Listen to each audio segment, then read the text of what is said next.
आज मैं आपको सिखाऊंगा इन समानुपातिक मानों को आप tan थीटा के रूप में किस प्रकार से लिख सकते हैं। सबसे पहले हम tan थीटा की बात करेंगे। tan थीटा को हम tan थीटा के रूप में लिखेंगे तो हम लिख सकते हैं tan थीटा। अब tan थीटा का उल्टा होता है cot थीटा, तो हम लिख सकते हैं 1 बटा tan थीटा। मैंने आपको यहाँ पर पहले ही लिख दिया है, क्योंकि tan theta into cot theta बराबर 1 होता है। cot थीटा बराबर लिखना चाहे तो 1 बटा tan थीटा लिख सकते हैं, इसीलिए मैंने cot बराबर 1 बटा tan थीटा लिख दिया है। अब हम लिखेंगे cos थीटा बराबर लिखते हैं। क्या लिखते हैं? cos थीटा बराबर लिखते हैं। अगर मैं cos थीटा बराबर लिखता हूं तो मैं लिखूंगा 1 बटा under root 1 plus tan square theta.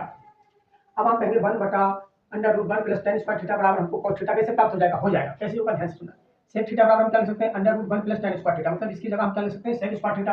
अगर हमको बटे में sec थीटा हमको प्राप्त हो गया, क्या हो गया?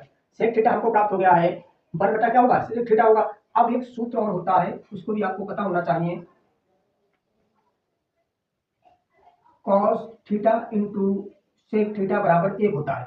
अगर मैं cos थीटा बराबर लिखना चाहूं तो ये sec थीटा क्या जाएगा? इसके बटे। हम कह सकते हैं अगर कहीं पर 1 बटा sec थीटा है उसको हम cos थीटा लिख सकते हैं, तो यहाँ पर 1 बटा sec थीटा इसको हम क्या लिखेंगे? cos theta. तो हम कह सकते हैं कि हम cos थीटा को 1 बटा under root 1 plus tan square theta लिख सकते हैं। अब इसका उल्टा क्या होता है? cos का उल्टा होता है sec थीटा, तो इसको हम उल्टा करेंगे तो हम लिख देंगे 1 प्लस tan स्क्वायर थीटा, क्योंकि 1 प्लस tan स्क्वायर थीटा बराबर हमको क्या मिल जाएगा? sec theta.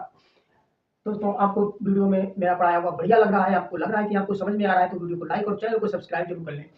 अब हम sin थीटा को लिखेंगे, तो sin थीटा को किस प्रकार से लिख सकते हैं? ध्यान से आपको सुनना है, क्योंकि हमको tan थीटा के रूप में लिखना है। तो 1 बटा 1 प्लस tan स्क्वायर थीटा लिख सकते हैं, क्योंकि इसके बराबर हमें क्या मिल जाएगा? sec थीटा मिलेगा। और tan थीटा को हम लिख सकते हैं, तो tan थीटा को हम क्या लिख सकते हैं? sin बटा cos। अगर मैं ध्यान से सुनना है, sin थीटा बटा हम क्या लिखेंगे? cos theta. और इसके बराबर हमको क्या मिल जाएगा? sec थीटा, तो into sec theta.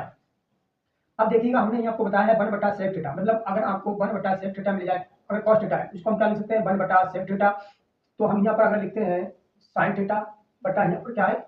cos theta. चलो आपको cos थीटा, cos थीटा को हम क्या लिख सकते हैं? 1 बटा sec थीटा। तो यहाँ पर लिख सकते हैं 1 बटा sec theta into sec theta. इससे इसे हम क्या करेंगे? काट देंगे, तो हमको ऊपर जो प्राप्त हो जाएगा वो sin थीटा, क्योंकि नीचे में क्या प्राप्त होगा? एक एक होता है, और ऊपर हमको प्राप्त हो जाएगा sin थीटा बटे में 1। तो हमको ऊपर जो मान होता है वही हमारा क्या होगा? उत्तर, मतलब वही हमको मानना है। अब यहाँ पर sin थीटा, तो यहाँ पर भी हमको sin थीटा प्राप्त हो जाएगा। अब हमको sin थीटा का उल्टा होता है cos थीटा, तो cos थीटा का उल्टा कर देंगे under root 1 plus tan square theta बटा tan थीटा।